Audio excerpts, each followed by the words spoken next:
Bienvenue dans l'Onde Curieuse sur Fréquence 7, bien entendu, consacrée cette semaine aux rencontres des cinémas d'Europe, avec aujourd'hui autour des micros 3 invités. Evelyne Amarmané, bonjour madame. Bonjour. Émilie Aucel, bonjour madame. Et Milena Becca, bonjour aussi. Bonjour. Voilà, Milena, on se connaît déjà. Alors, j'aimerais commencer par une question candide sur le métier de directeur de casting. C'est un métier que les profanes ne connaissent très mal. Est-ce que lorsqu'on est sollicité pour trouver des acteurs pour un film ou pour une série, le directeur de casting, il ouvre son fichier, une sorte de trombinoscope, et est-ce qu'il choisit des portraits en se disant, bon voilà, celui-là, ça va aller. Est-ce que ça se passe comme ça ? Alors, non, bien sûr. Pas du tout. Je suis désolée, ça ne se passe pas du tout comme ça. Non, ça commence en vérité par une rencontre avec le réalisateur. C'est obligatoire, qui va expliquer sa recherche, etc. Donc en amont, nous, on a déjà lu le scénario, on a déjà une petite image dans la tête, mais en vérité, c'est toujours le contact et la discussion avec le réalisateur qui va faire que ça va orienter la recherche. Alors évidemment, alors moi qui suis un peu plus ancienne, j'ai effectivement un fichier, mais en vérité, je lance toujours une annonce de casting spécifique pour chaque film. Une annonce de casting, voilà, c'est-à-dire des annonces de casting, parce que maintenant ça passe effectivement par tous les médias, donc c'est vrai qu'auparavant c'était uniquement la personne arrivait avec sa petite photo et elle remplissait une petite fiche, voilà, maintenant ça s'envoie par mail, sur les réseaux sociaux, etc. Donc ce qui n'empêche pas que l'on continue quand même la méthode ancienne et on placarde aussi pas mal d'affiches dans les petits villages où les séquences vont se tourner, chez le boulanger, le boucher, etc. Carrément. Voilà. Et donc, ça permet d'avoir effectivement une ouverture à plein de gens qui vont venir sur 1 ou 2 journées organisées pour le casting. Alors, ma question suivante est d'ores et déjà caduque, mais je vous la pose quand même. Est-ce que le métier de directeur de casting est un métier solitaire ? Ah non. Jamais, aucune phase ? En vérité, on se retrouve un peu seul par rapport à la recherche, mais en vérité, on est toujours en contact, aussi bien avec le réalisateur, les assistants de réalisation, tout le côté mise en scène, mais aussi le côté les costumes, quand vous avez un film en costume, avec aussi la déco, les repéreurs. Donc non, c'est un métier vraiment où on est tous, tous les métiers d'ailleurs de la filière cinéma, on est tous imbriqués les uns dans les autres. Dans le même bain. Et oui, c'est obligatoire, parce que s'il y en a un qui défaille, finalement, la pyramide s'effondre un peu quand même. Hein, donc voilà, on est tous solidaires, au contraire. Alors j'imagine qu'il faut une connaissance très élargie du milieu des comédiens. Alors, moi, pour ma part, effectivement, j'ai commencé surtout pour la figuration. Après, évidemment, on m'a dit, voilà, tu peux peut-être trouver aussi des silhouettes parlantes. Et maintenant, effectivement, aussi beaucoup de petits rôles. Donc, c'est pas spécialement connaître les comédiens, c'est essayer lorsqu'on les reçoit, lorsqu'on les a en entretien, de saisir peut-être un petit potentiel, quelque chose qui va accrocher, qui va venir dans le fond de notre mémoire pour se dire, voilà, celui-là, je le garde un petit peu, je note, etc. Et ensuite, on présente au réalisateur et on fait les essais vidéo et ça matche ou ça matche pas. Voilà. D'accord. Après, voilà. Donc, Milena, vous qui êtes maintenant dans ce métier depuis pas si longtemps, j'imagine que vous êtes dans la phase où on crée des archives. Oui, alors c'est vrai que je fais pas que ça. Je l'ai fait finalement assez peu de fois, quand même sur 4 films, que j'ai aussi accompagné ensuite sur le tournage, et qu'à chaque fois, c'était des profils très différents. Donc, il y a quelques fois où j'ai pu réutiliser, on va dire, des profils dans l'un ou l'autre des castings, des gens qu'on n'avait pas pris, que j'ai pu refaire jouer, ou dans le cas d'un comédien que j'essaie de refaire jouer plusieurs fois. Mais en général, non, pour l'instant, en plus, comme je ne me projette pas nécessairement dans cette profession, justement, je manque d'organisation et là j'ai plein de carnets dans lesquels j'ai plein de numéros, plein de trucs, mais il faut un jour que j'organise tout ça vraiment pour mettre bien au clair. Ouais. Mais après, comme c'est beaucoup des castings de jeunes, c'est aussi des gens qui changent très vite, qui peuvent bouger, donc les gens ne restent pas forcément disponibles aussi pour ça. Voilà. Alors, est-ce que, suivant le film, le directeur de casting peut être incité à se tourner plutôt vers des acteurs de théâtre, par exemple pour des films où le dialogue tient une place éminente ? Mais de toute façon, oui, moi je sais que je vais à la recherche de mes profils dans les écoles de théâtre, écoles de cirque aussi, écoles de danse. Voilà, c'est un peu un tout aussi. Hein. Voilà. Après, c'est pas toujours ces personnes-là qui sont prises, parce que justement, il y a une très très grande différence entre jouer au théâtre et jouer au cinéma. Et donc, je pense que lorsqu'on fait des auditions filmées, j'ai souvent remarqué quand même que des acteurs de théâtre, qui sont excellents au théâtre, ont un peu de mal justement à se présenter même déjà, et à pouvoir tourner une petite séquence. Alors, parce que c'est un milieu complètement différent quand même. Hein. Voilà. Après, il se trouve qu'il y a aussi des gens qui rapidement saisissent la différence et vont mettre un peu plus de naturel, parce que c'est vrai que dans le théâtre, on a aussi tendance à aller porter la voix, etc. Ce qui n'est pas toujours apprécié dans le monde du cinéma. Donc voilà. Mais moi, ça me sert beaucoup dans le recrutement, mais je fais aussi beaucoup de casting sauvage, hein, parce que, je veux dire, en particulier quand on a besoin de jeunes, c'est là qu'il faut aller faire la sortie des lycées. Hein. Casting sauvage, c'est-à-dire casting auprès d'amateurs. Ben oui, et puis dans des endroits, voilà. Moi, je fais la sortie des lycées, hein, je suis désolée. Oui, c'est un peu comme mener une enquête. Des fois, j'ai l'impression qu'on a des personnages à chercher. Puis c'était un peu ce qui s'était passé avec Émilie. On se pose un peu la question, voilà, où sont ces jeunes, qu'est-ce qu'ils font, où est-ce qu'on peut les trouver. Et donc après, il y a comme un côté, l'impression d'aller mener une enquête, d'aller chercher partir à la recherche de ces jeunes-là, quoi.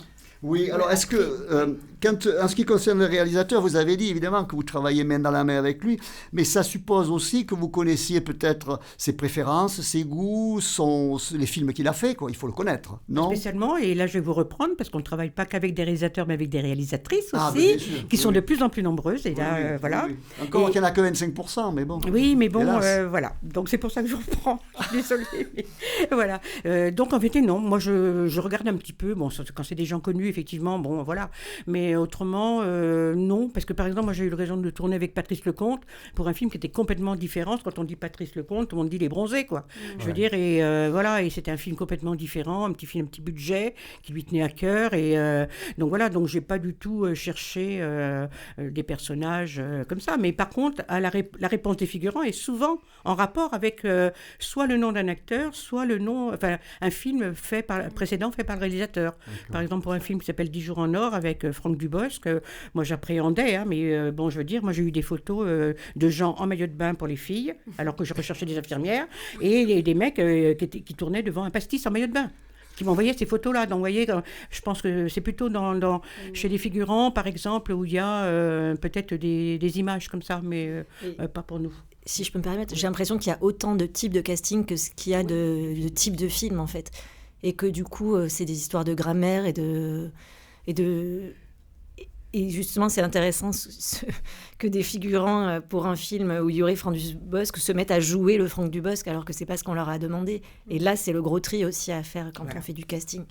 Mais après, c'est sûr qu'il y a des différences entre caster des acteurs qui sont connus, parce qu'il y a aussi du casting pour les gens connus et qui vont être en lice pour un même rôle. Et puis, il y a des gens moins connus selon les milieux ou ce qu'on cherche d'une vérité d'un milieu. Ça peut être un milieu infirmier, ça peut être les jeunes gens qu'on va chercher à la sortie des lycées. Et où, du coup, on investit des territoires, en fait, aussi. Et en fonction de films, si on veut tourner dans une certaine région. Je pense, par exemple, à Bruno Dumont, quand il faisait ses films avant qu'il tourne avec des stars. Eh bien, ces castings, c'était des années. C'était vraiment une recherche de terrain. C'était ce que tu disais, Milena, une enquête. Alors qu'il faisait lui-même, alors ? Ah non. Non, c'est des années avec des gens. Et justement, les directeurs ou directrices de casting sont toujours en relation avec les réalisateurs, réalisatrices, parce qu'il y a un échange d'informations et de regards. Et en fait, c'est très difficile de dire exactement, moi, je veux un personnage comme ça. Ça n'existe pas. C'est une personne qui va rentrer dans un personnage et faire évoluer le personnage. Mais... Et puis, il est dans la tête du réalisateur et l'expression, quand il fait sa demande auprès du directeur de casting ou de la directrice de casting, je veux dire, elle n'est pas exprimée telle qu'il la voit vraiment. Donc c'est là justement la subtilité, et c'est là où on doit se mettre, nous aussi, en vérité, on est un peu éponge, hein, je veux dire, en tant que directeur de casting, et on doit savoir aussi s'imprégner de ce que nous a dit, de la recherche, mais aussi pouvoir envoyer le retour et accepter aussi que ce retour ne soit pas la la personne idéale pour le réalisateur. Hein. Donc voilà, c'est tout un travail en vérité, tout en subtilité. Et voilà, et je suis tout à fait d'accord aussi sur le fait du tri, un mot que j'aime pas trop, mais qu'on est obligé. Hein. C'est vrai que la sélection, quand vous recevez 900 mails c'est terrifiant, mais bon, voilà. Alors justement, je vous ai dit, je vous poserai des questions de Béotien, je continue. Les essais ou les bouts d'essais, expliquez-nous comment ça se passe. Tu veux parler Non, j'allais dire ça dépend, c'est ce que disait Émilie. Ça dépend aussi des castings. Oui. Ça dépend des films, de ce qu'on recherche, ça dépend de chaque projet définit sa méthode de casting, je pense. Pour l'été l'éternité, qui est le projet qui est le film que je viens de présenter ici, par exemple, les premiers essais, c'était des entretiens filmés. Donc c'était même pas des scènes en fait. Donc moi j'ai participé au casting avec Milena qui m'a assistée et j'avais besoin en tant que réalisatrice, là, ce qui est assez rare quand même, mais de mener cette enquête de cette histoire d'un bouleversement intime chez des jeunes gens. Et du coup, nous, on a fait quelque chose qui était presque comme des entretiens un peu documentaires. D'interviews D'interviews. C'était des interviews où on parlait de famille, amitié, amour, rapport à la perte, etc. Nostalgie. Filmé ? Filmé, tout filmé. Et en fait, le seul essai... La seule improvisation que je leur demandais à la fin, c'est de faire un face caméra et ils regardaient dans les yeux la caméra comme s'ils s'adressaient à quelqu'un qu'ils avaient perdu ou peur de perdre. Et ça, c'était pas annoncé avant qu'ils arrivent au casting. Donc il y avait quelque chose qui, tout l'entretien, les faisait cheminer dans un échange avec nous, avec moi, et ils arrivaient à faire ce face caméra. Et il fallait qu'ils arrivent à s'en saisir, quoi, aussi. Et c'était la première étape. Mais après... Il y a de nombreuses étapes. Et oui. Parce que c'est vrai que je rejoins tout à fait là, ce que tu viens de dire, c'est que en vérité, chaque réalisateur, je veux dire, c'est son film, ça lui appartient, c'est ce qu'il a envie d'exprimer, donc voilà, et chacun est différent. Alors, si je reviens par exemple à Patrice Lecomte, lui avait une méthode tout à fait particulière, c'est que je ne devais absolument pas donner du tout de scénario, mais uniquement des indications, et laisser libre, oui, c'est-à-dire par exemple, il y avait une séquence, une séquence dans un garage, donc la personne qui venait pour le petit rôle. Donc, je lui disais, ben voilà, vous êtes le propriétaire d'un garage et puis il y a une cliente qui vient chercher sa voiture. Mais ce n'était pas du tout ce qui était dans le scénario du tout parce qu'il ne voulait absolument pas. Parce que je trouvais ça... Au début, je me suis dit, c'est bizarre, jusqu'à présent, on ne me l'avait pas demandé, mais bon, pourquoi pas ? Non, voilà. Et j'ai trouvé cette méthode super. Parce que là, j'ai vu effectivement, d'ailleurs, celui qui a été pris, un petit jeune qui a eu l'idée. Alors en plus, il faut dire aussi qu'on fait des castings des fois dans des salles qui s'y prêtent pas, donc c'est vrai quoi. Donc c'est quand même un petit peu difficile. Ils n'ont rien pour pouvoir s'exprimer, que leurs mains ou que leur figure, etc. Et là, il fallait être dans un garage, c'était pas évident, dans une petite salle tout à fait neutre. Et le jeune homme a pris 2 chaises. Je me dis, tiens, il va s'asseoir, voilà. Mais en réalité, il s'est mis dessous, comme pour être sous une voiture. Et là, effectivement, donc, je me suis sentie le rôle de faire la dame qui vient chercher sa voiture. Voilà, c'était complètement improvisé. Et ça a matché tout de suite, quoi. Donc, voilà, c'est lui qui a été pris. Parce qu'il a eu cette idée-là, alors que les autres sont restés statiques. Mais pour un autre réalisateur, ce ne sera pas du tout ça qui va marquer. Voilà. Alors, chaque film, voilà. Hier, on a interviewé une réalisatrice belge qui a fait un film avec des enfants. J'aurais aimé que vous nous parliez du casting avec des enfants. J'imagine que c'est peut-être plus long et plus compliqué. Ah oui, là, c'est nettement plus compliqué. Mais bon, déjà, il y a tout ce côté administratif qui est quand même beaucoup plus lourd, parce qu'il ne faut pas oublier que c'est du travail d'enfant. Donc là, ça passe par une commission. Donc souvent, on est un petit peu pressé par le temps, puisqu'il y a des dates fixes de commission. Donc là, il faut souvent faire très vite, mais il faut aussi demander plein de papiers aux parents. Il faut les mettre en confiance. Voilà.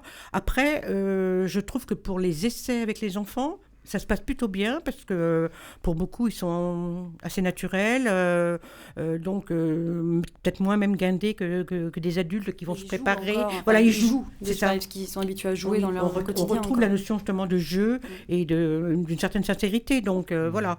Mais après, donc je pense que le casting en amont chez les enfants, à part le côté administratif effectivement, est un petit peu plus lourd, mais c'est plus sur le tournage où là il faut quand même entourer, il faut vraiment. Mais il y a des gens qui sont plus spécialisés, des coachs d'enfants qui sont là, les parents sont sur le tournage, donc voilà. Ils sont encadrés. Voilà, mais donc vous n'appréhendez pas plus toutes les deux de faire un casting avec des amateurs qu'avec des professionnels? contraire, moi j'adore. Moi, je connais moins les professionnels au final.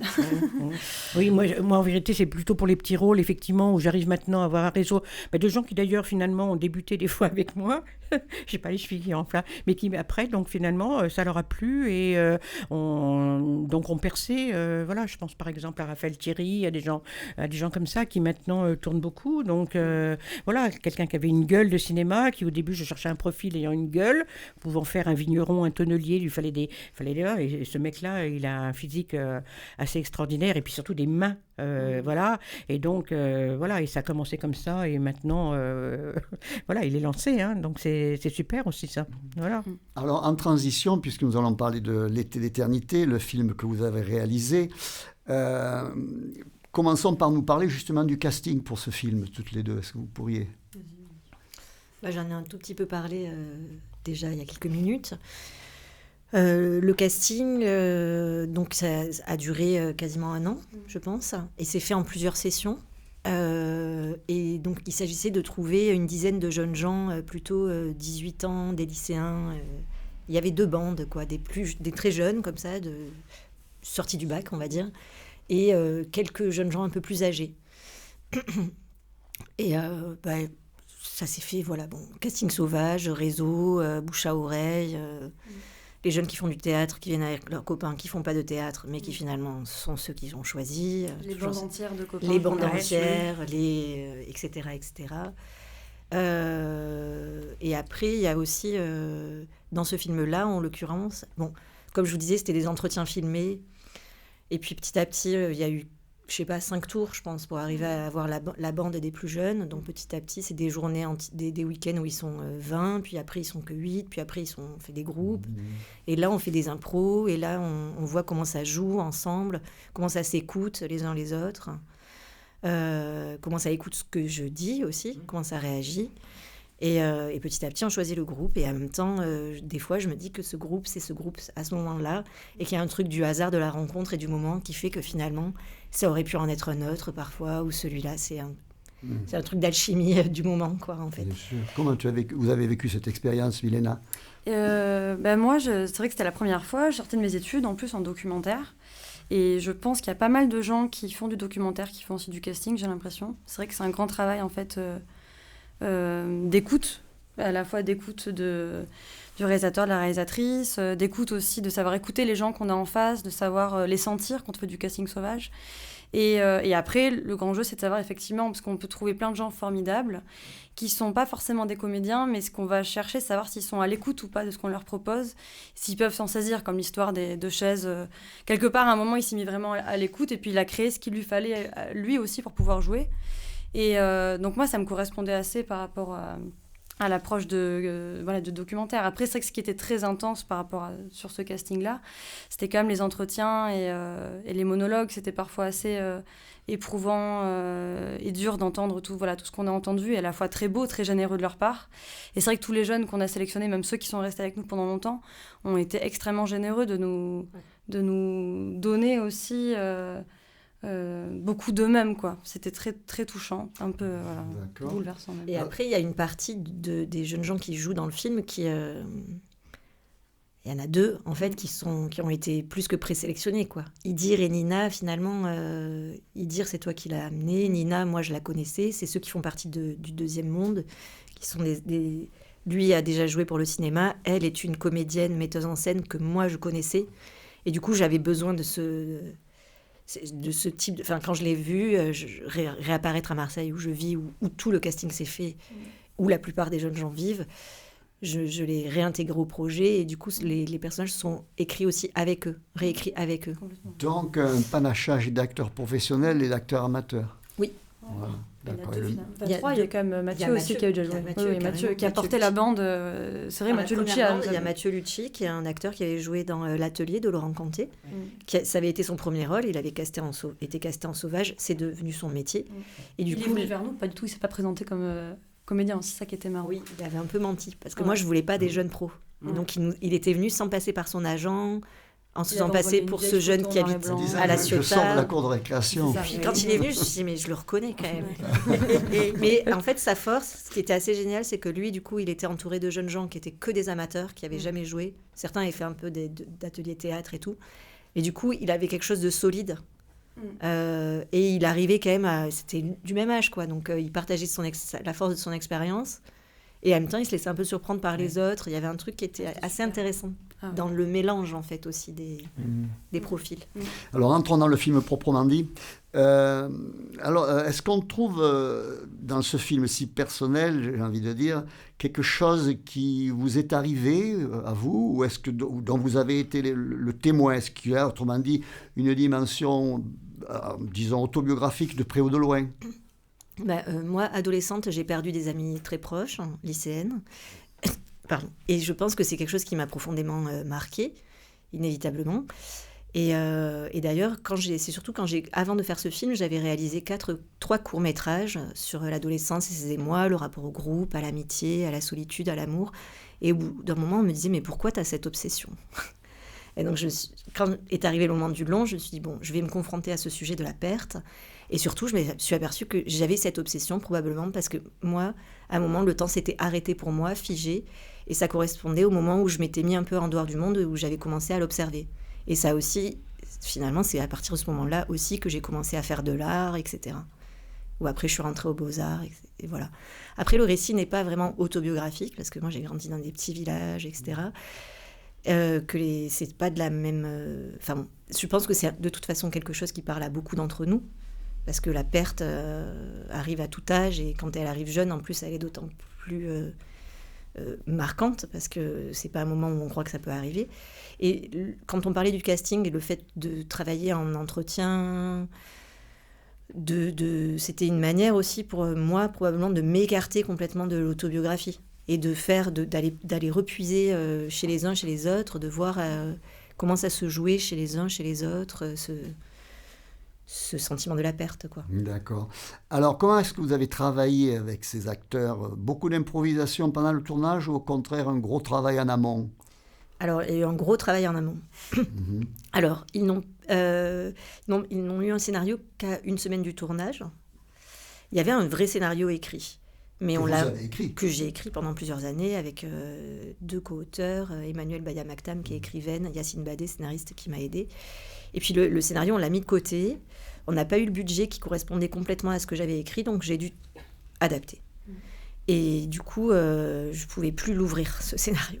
Donc j'ai adapté avec eux. Et puis c'était aussi une manière de retrouver avec eux justement la justesse des relations, des personnalités, du jeu, du vocabulaire. Donc on a fait des semaines et des semaines de répétition avant le tournage. Et la réadaptation du film, du scénario, sur la première bande, la bande de lycéens, ça c'était pas le plus gros du travail, mais c'était un gros travail, mais c'était... Dans le film, il y a une seconde partie où, je ne veux pas trop en dévoiler, mais il est question de théâtre et tout ça. Et ça a été complètement écrit en répétition. Donc, avec un vrai travail de plateau, comme on fait au théâtre, quoi. Donc, du coup, c'est des semaines de répète pour après être bien prêt sur le tournage, avoir toujours une liberté d'impro, mais... cadré. Bien cadré, quoi. Ouais. Alors, je pense... Alors, oui, le cadre. Parlons du cadre dans lequel le film a été tourné, et qui me semble très important. Il s'agit donc de Marseille et de ses environs, avec de nombreuses scènes de plage et un plan récurrent sur un monument de style néoclassique, le Palais Longchamp, si je ne m'abuse, bâtiment majestueux qui fait contraste. Est-ce que vous pourriez nous parler du choix de ce cadre qui me semble jouer un rôle clé dans le film, qui est un peu, dans un sens, un personnage ou un actant, un interlocuteur pour ces jeunes? Le Palais Longchamp Non, l'ensemble du décor est très... Vraiment, il interagit avec les personnages. Marseille, c'est une ville où je vis et que j'avais déjà filmé. Et puis, en effet, je pense que petit à petit... la mer, quand on filmait la jeunesse à Marseille, c'est filmer forcément la jeunesse au bord de la mer à un moment. Et la mer a beaucoup de dimensions aussi dans le film. Elle est le lieu de la joie, le lieu de la tristesse, le lieu de la perte, le lieu de la renaissance. Donc du coup, elle revêt différents d'images et symboles. Et du coup, ça lui donne quelque chose d'un peu presque mythologique, quoi, j'ai envie de dire, par rapport à une jeunesse qui pourrait être très triviale aussi. Il y a beaucoup de trivialité aussi dans une partie du film. Et après, le monument, le palais Longchamp, derrière ce grand palais, il y a un énorme parc. Et c'est en centre-ville. Et du coup, c'est vrai que c'est un monument très majestueux. Et moi, je voulais que les jeunes gens traînent à un endroit, mais je voulais que cet endroit où ils traînent soit un peu magnifié, quoi. Et je m'en aperçois après coup. Finalement, il y a l'été, l'éternité, il y a un truc d'une jeunesse qu'on croit éternelle, invincible, et certains personnages le disent dans le film, c'est qu'ils se prennent un peu, on croit être en Dieu, ou on a envie d'être comme ça éternel. Donc finalement, le palais Longchamp, il magnifie un peu l'endroit où ils traînent. Et puis il est en écho avec ce qu'ils vivent, quelque part, de par sa gravité, de par sa majesté. Sa majesté, voilà. Ouais. Alors, là, je ne sais pas ce que vous allez en penser. Ce film me semble structuré autour d'une série d'oppositions. J'aimerais vous les soumettre pour voir si vous êtes d'accord. Il y a une opposition entre le plein et le vide. Le plein, au début, ils sont pleins d'espoir, pleins de projets, pleins de joie. Et puis, après, il y a un sentiment de vide auquel il est fait allusion, d'ailleurs, notamment chez le personnage de Lise. Il y a une opposition avec ceux qui, après ce drame, vont essayer de si le mot se soigner n'est pas le bon, mais enfin, vont aller travailler vers l'extérieur, comme les garçons, ou comme Lise, qui, à partir du moment où elle rencontre ce groupe de 3 jeunes qui montent une pièce, elle est filmée à l'intérieur. Il y a une opposition entre la mère, qui est plaisir, mais qui devient danger, dans le film. Il y a aussi une opposition entre le partage, la communauté, le groupe et la solitude, après. Il y a aussi une opposition entre rester ou partir. Est-ce que vous avez fait votre film un peu à partir de ce genre de ces oppositions? Il me semble qu'elles sont très importantes. Oui, elles sont très importantes. Après, je les avais jamais nommées comme ça très précisément, mais c'est sûr qu'il y a le groupe et la solitude. Et ça, c'est évident. Et c'est aussi comme ça un film de passage d'un âge à un autre. Je pense qu'on grandit quand on comprend, on a conscience de sa solitude. Enfin, on grandit où on doit être. Enfin, on est sur le chemin qui nous amène à grandir, quoi. Et après, le vide, le plein, évidemment, parce que les histoires de perte, il y a un sentiment de plénitude au début, et puis il y a cette. Oui. Et la mer qui est filmée de 2 façons différentes aussi. Ouais, il y a un moment où elle est filmée de nuit. Oui. C'est assez inquiétant quelque part. Ben, c'est vrai que c'est un film qui est dramatique et à la fois solaire politique, aussi, vous voyez. Et du coup, il y a du trivial et puis il y a du poétique, il y a de la tristesse et de la joie. Et il y a des oppositions. Voilà, donc, et c'est vrai qu'il y a 2 mondes aussi, et il est scindé en 2 parties, donc... Alors, rentrons encore plus précis, justement. Revenons au Palais Longchamp. Non pas que j'ai une fascination pour cet immeuble un peu pompeux, mais j'aurais aimé vous entendre sur un plan qui m'a beaucoup frappé, que je trouve très beau. Suite au drame, ils sont là, au pied de ce palais. Je pense qu'on voit les colonnes derrière. Ils sont effondrés. Est-ce que vous pourriez commenter ce plan ?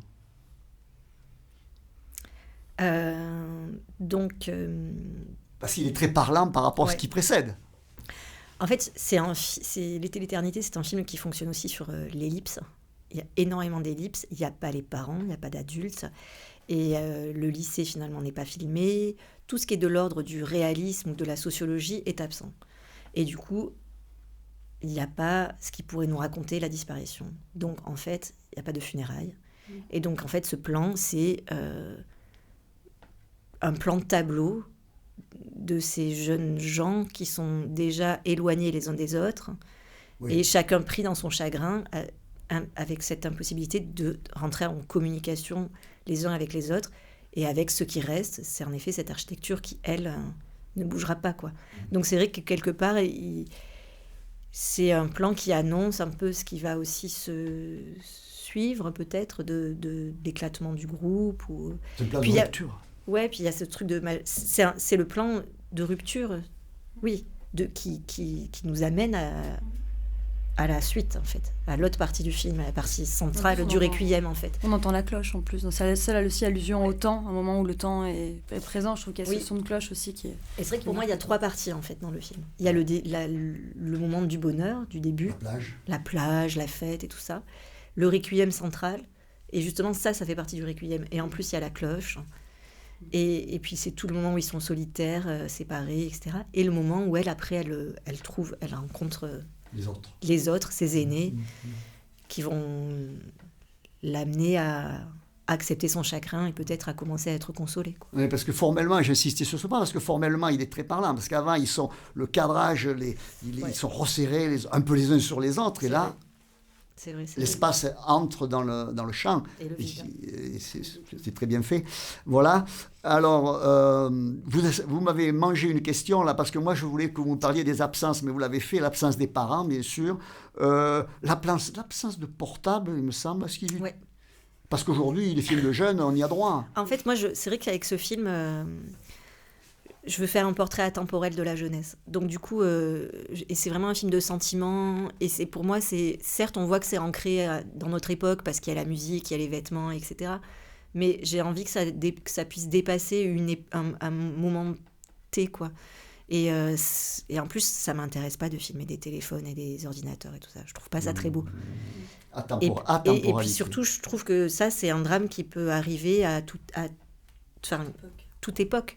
Et c'est plus ça qui me... Et du coup, je préfère filmer les visages, les corps, les paysages, que les technologies. Bien sûr. Alors, quand un des personnages, ça arrive plusieurs fois, il me semble, s'exprime en regard caméra, là aussi, quelle était votre intention ? Alors ça, si vous voulez, donc c'est ce que je demandais en fin de casting, c'est face caméra. Et quand on les a fait au casting avec Milena, du coup, on a été bouleversés à de multiples reprises. C'était un casting assez éprouvant, quand même, pour nous, parce que chaque fois qu'une porte s'ouvre, c'est une histoire, c'est une vie. Et quand on fait un casting qui se joue sur l'intime et sur la perte et tout, des fois, on prend des... On voulait pas l'ouvrir aussi grand, cette porte, on savait pas, quoi. Et du coup, il y avait toutes ces paroles comme ça, et je trouvais ça m'intéressait qu'il y ait ces voix clandestines, ce qu'on aimerait dire à quelqu'un qu'on a perdu ou à quelqu'un à qui on tient, et envers lequel on a de l'amour ou de la colère, et que toute cette chose qui est très à l'intérieur de nous, mais qui est très hors champ et qu'on peut pas partager avec les autres, finalement, de faire en sorte qu'elle soit dans le film. Et qu'elle vienne alimenter la fiction et qu'elle la structure. Donc c'est du fait d'avoir fait ce casting et d'avoir vu ces faces caméra qui me paraissaient si beaux, où je me suis dit, il faut que ça vienne dans l'écriture même du film. Ce qui n'était pas du tout prévu. Ce qui n'était pas vraiment prévu à la base. Alors, je sens que le temps passe, j'aurais une armée de questions à vous poser, mais tant pis, je dois abréger. Alors ce film est violent. Il est d'autant plus violent qu'il ne s'agit pas d'une violence extériorisée. Les personnages s'engueulent un peu, mais ça va pas loin, ils se bousculent même, mais c'est rien. La violence ici est intériorisée. On ressent que ces enfants sont meurtris. Expliquez-nous comment vous êtes parvenu à faire passer ce sentiment sans jamais tomber dans le pathos. Je pense en étant vigilante. Parce que le pathos, c'était justement quelque chose que je pense qu'on en avait déjà parlé dès le départ. Puisque du coup, Milena a fait le casting avec moi, et puis après, elle a fait les répétitions, en partie, le tournage. Donc, on a été une petite équipe avec des gens qui ont été présents. Mon assistante aussi, Julia Gut, qui a été présente sur énormément d'étapes. Et je pense que le pathos, voilà, ça a été évité. Je sais pas, c'est un truc pour moi, c'était pas possible. Moi, je pense que le pathos a été évité parce que l'exigence du travail de casting et l'approche qu'Émilie leur proposait, pas forcé, mais on était obligés d'aller vers des gens qui aussi allaient travailler dans la sincérité. Et j'ai l'impression que si les choses sont sincères, on peut pas être dans le pathos.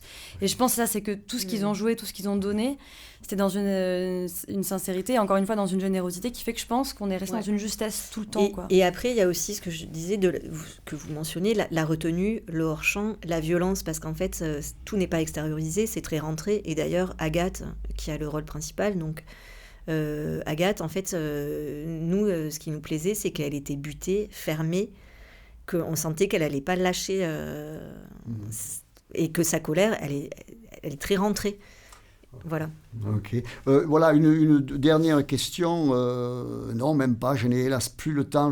C'est très frustrant. J'aurais aimé pouvoir continuer pendant encore une demi-heure ou plus. Voilà. Donc, je voudrais inviter, en fermant cette émission, les gens qui nous écoutent à aller voir ce film que je qualifierais de beau, de sensible et de poétique, d'aller le voir aujourd'hui à 16h30 au Navire. Suite à la projection, les auteurs, nos invités d'aujourd'hui, répondront à vos questions, mais au Bourneau. Ils se déplaceront et c'est au Bourneau qui répondront aux questions de ceux qui viendront les rencontrer. Merci beaucoup pour votre écoute. Merci. Et merci à nos invités, bien sûr.